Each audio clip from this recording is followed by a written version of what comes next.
morning. Thank you. That was very nicely read. Beautiful reading.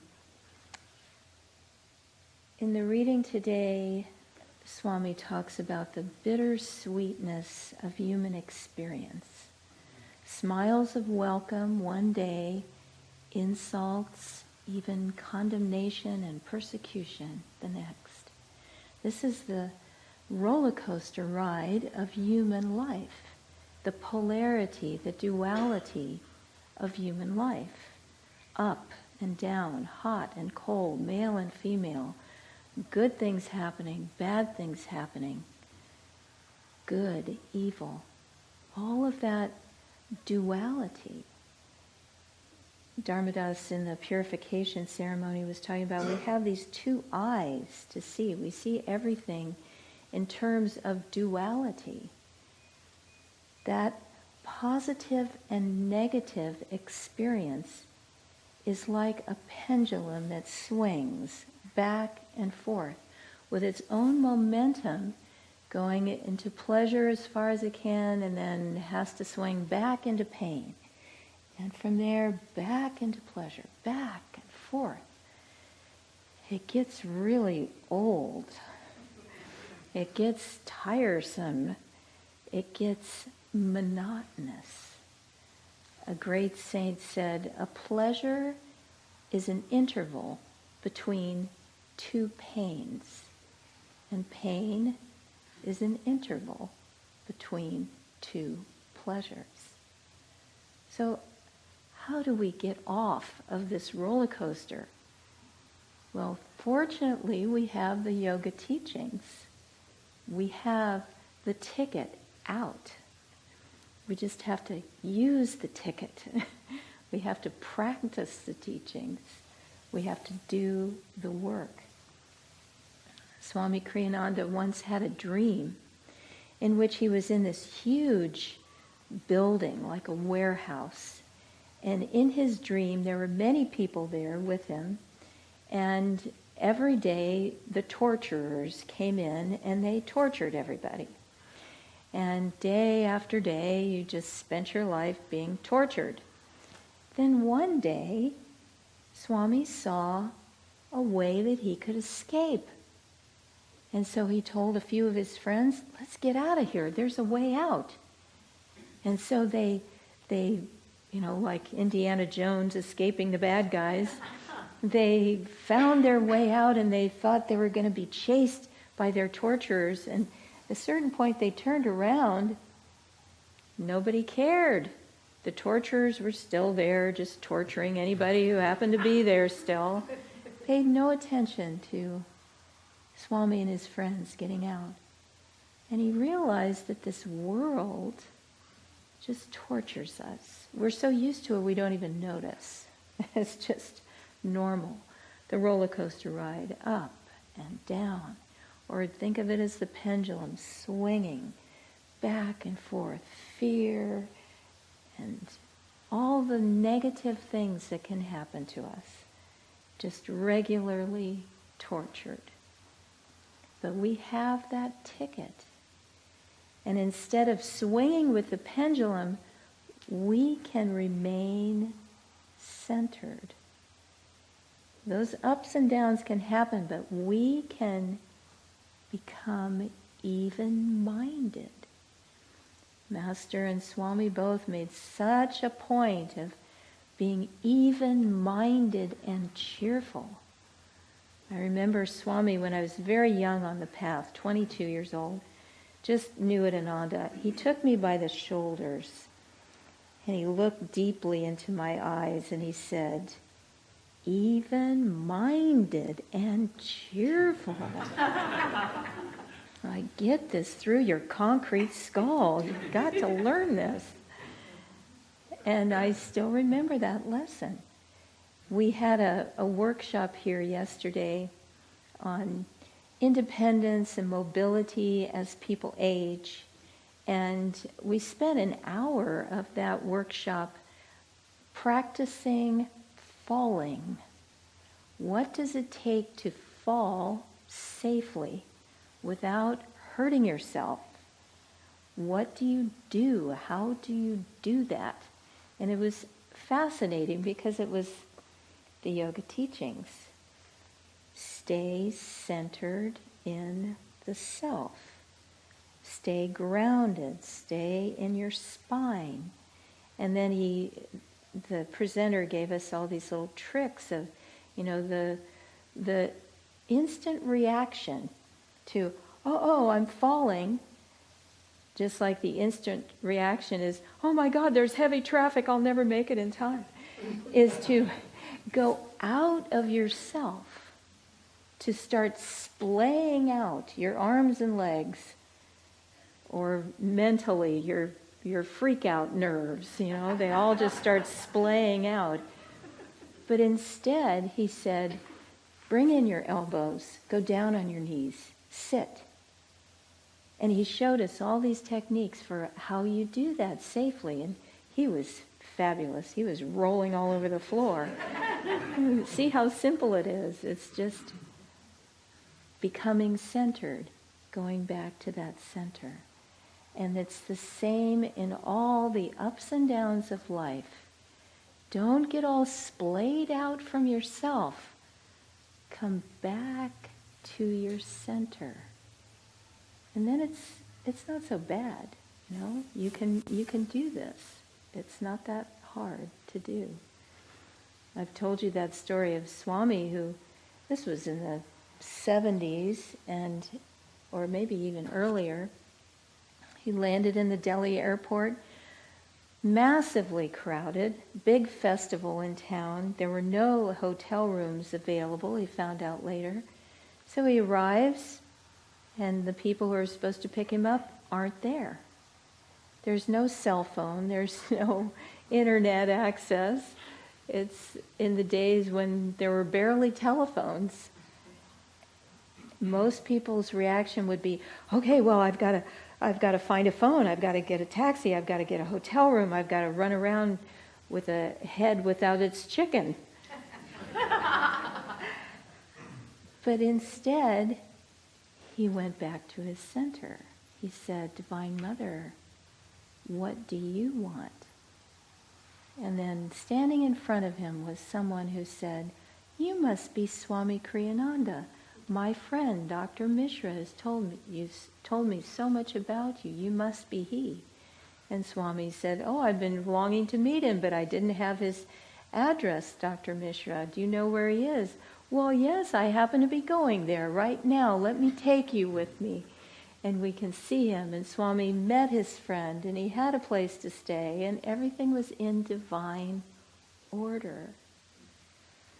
Well, on a greater, more cosmic, masterful sense, what happened to Jesus? He was in the Garden of Gethsemane.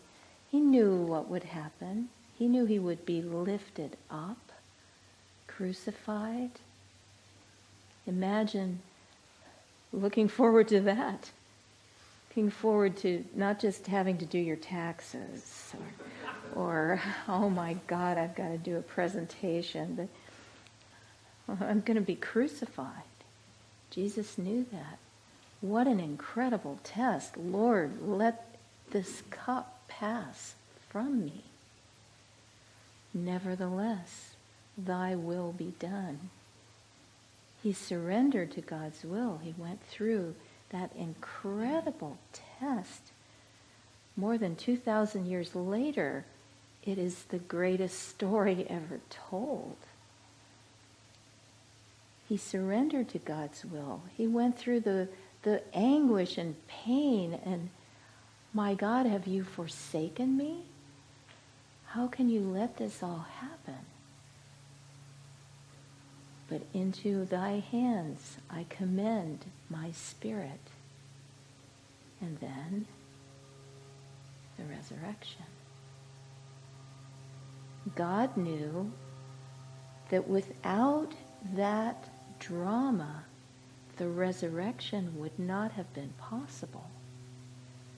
And so for each of us, we go through the tests that God has lovingly given to us for our growth, for our freedom, for our joy.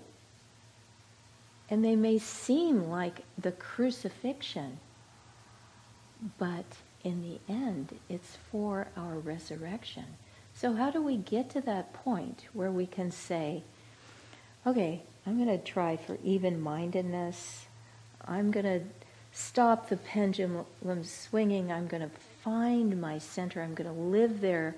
I'm going to be in that joy, because that's the beautiful trick of the spiritual path, is that divine joy, unlike pleasure, does not have that swinging momentum to take you back into pain.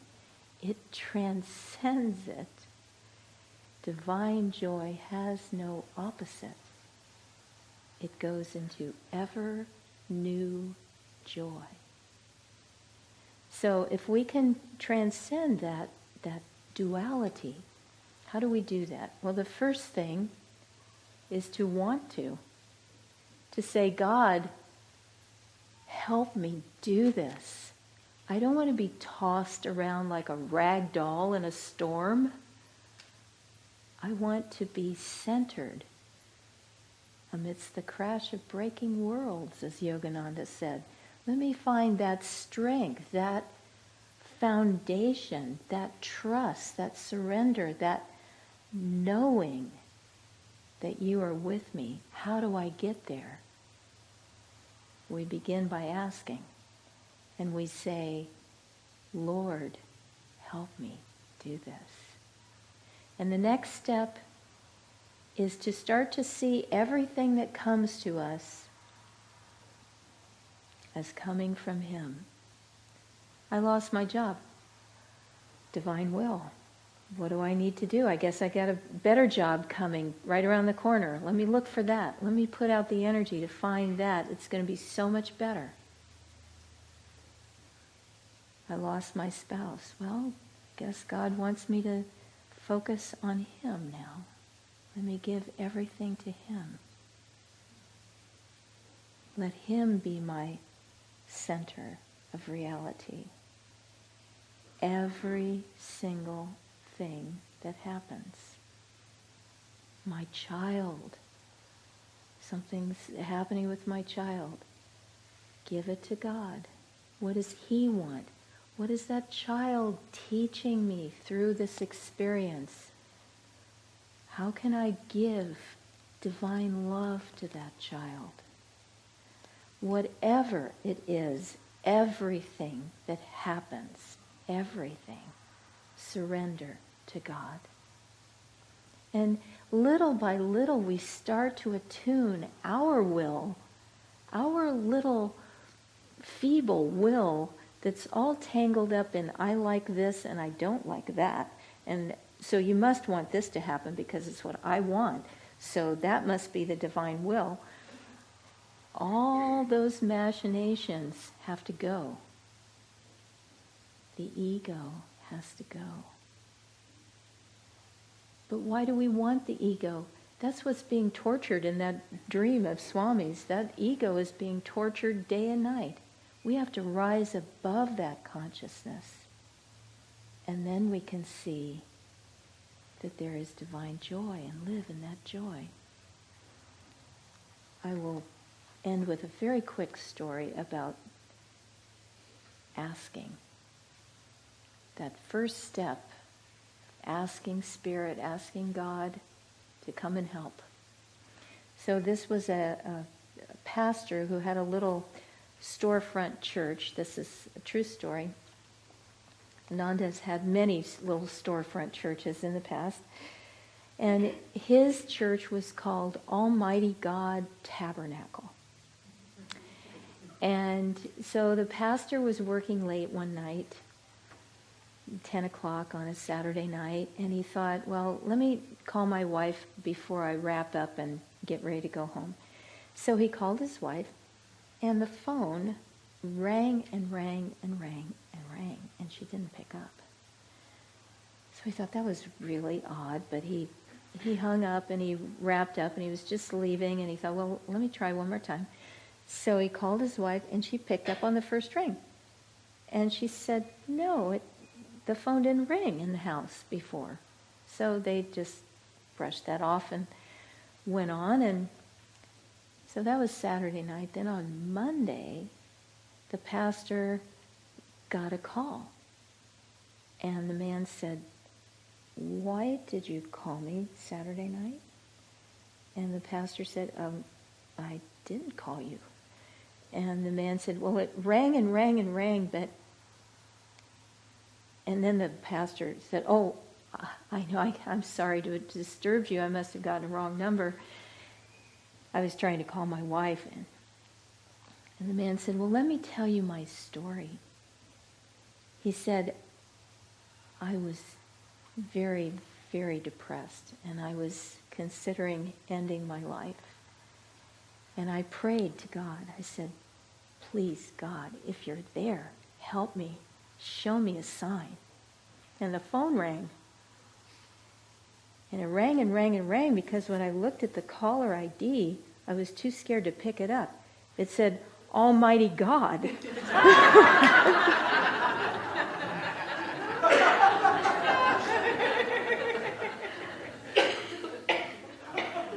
God works through his instruments.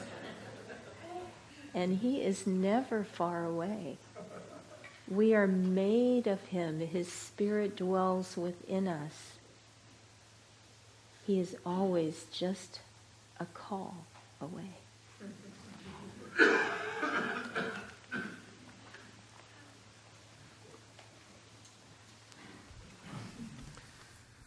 Last Sunday when Ananta and Maria were here, Ananta told us that 2 weeks from then, which is a week from now, is Easter Sunday, and that our souls can be resurrected, our lives can be resurrected if we will follow the path. And I thought to give a little substance to that.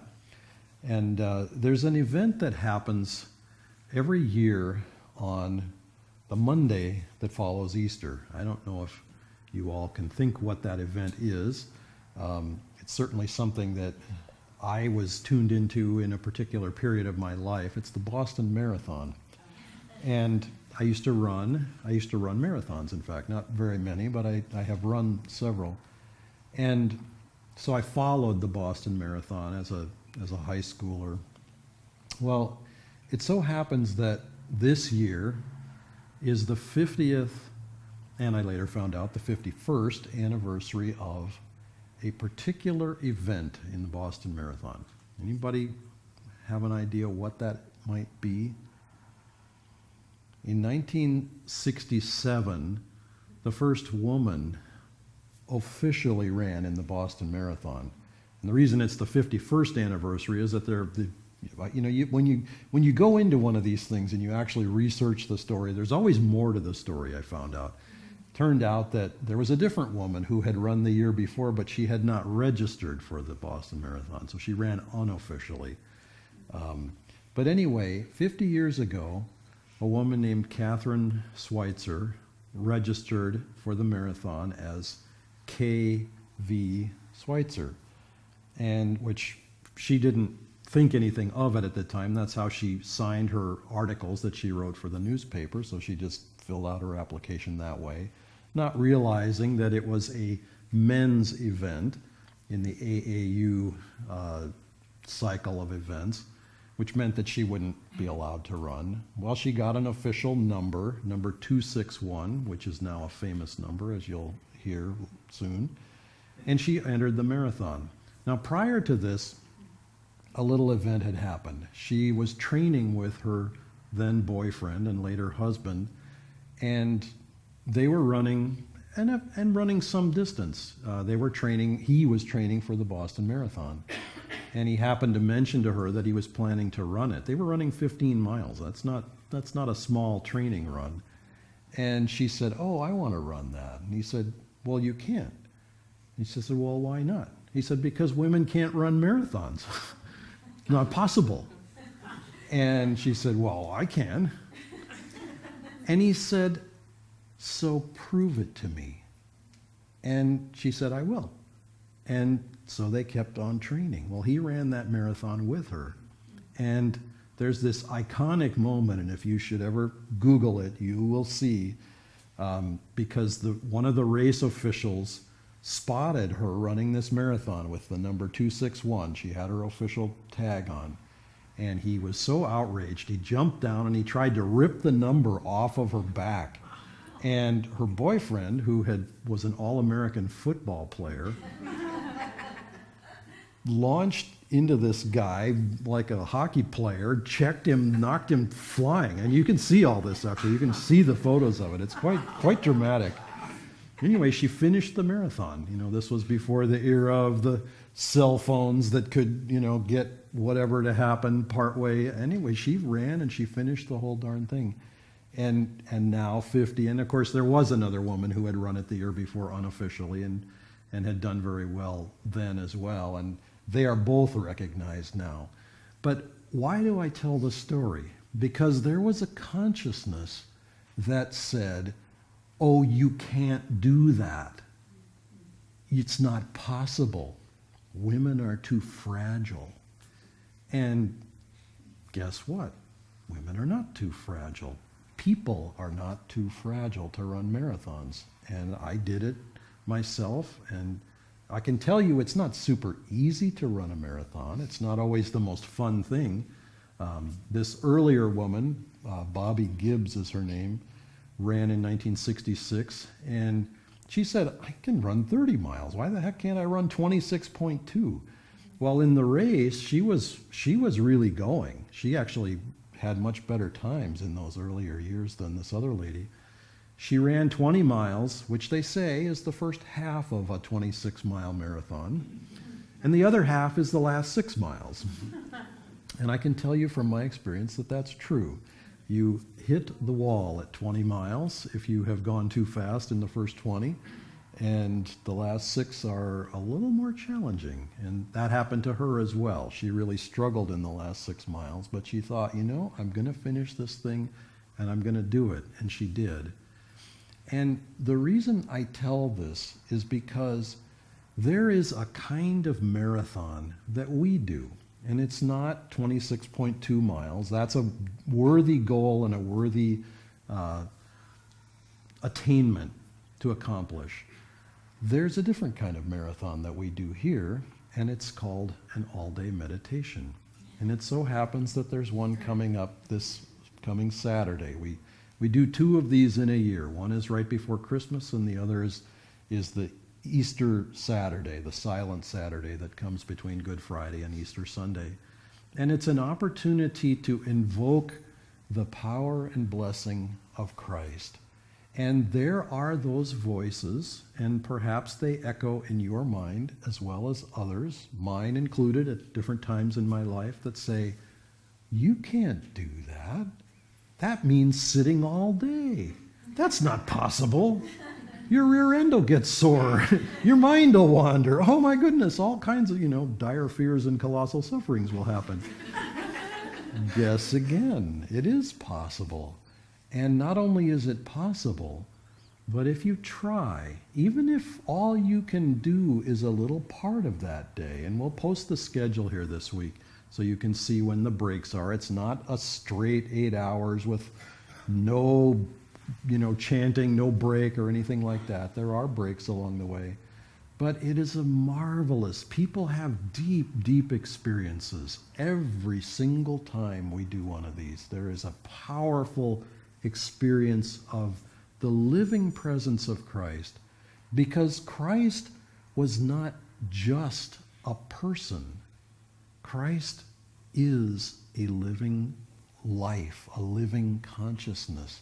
And if you think back to the drama of that week, which we can say began on Palm Sunday with this huge acclaim, this huge joyful crowd welcoming him into Jerusalem. And then, of course, as Nirmala was saying, and as the reading says, the drama of the capture of Christ and the trial and the crucifixion that comes on Good Friday.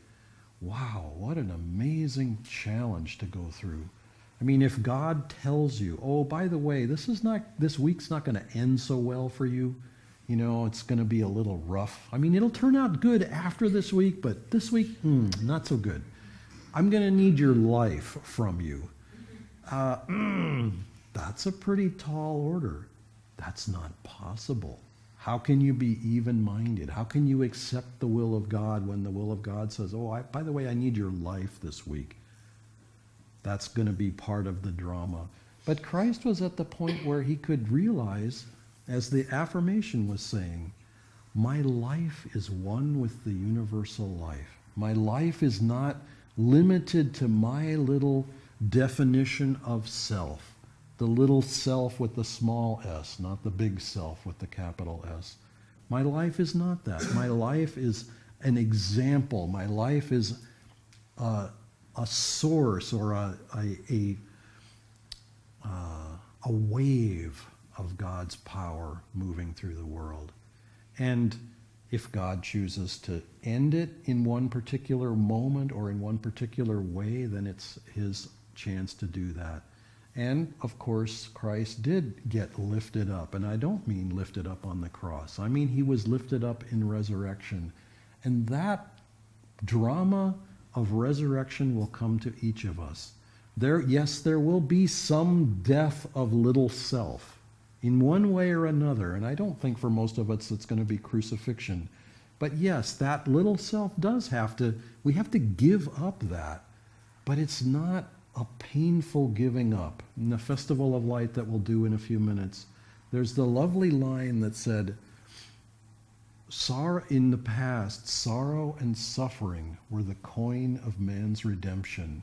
But for us now, the payment has been exchanged for calm acceptance and joy. And I would add only that it also comes with learning to find the truth within. Christ tells us in the Bible, you will know the truth, and the truth will make you free. That truth comes when we learn to find it inside. Meditation is one of the most powerful ways to do it. But inner prayer, chanting, any number of other paths along the yoga life will show us that truth, will teach us that truth and help us to realize that truth. Because that truth is not something written on a piece of paper. That truth is the story of your life.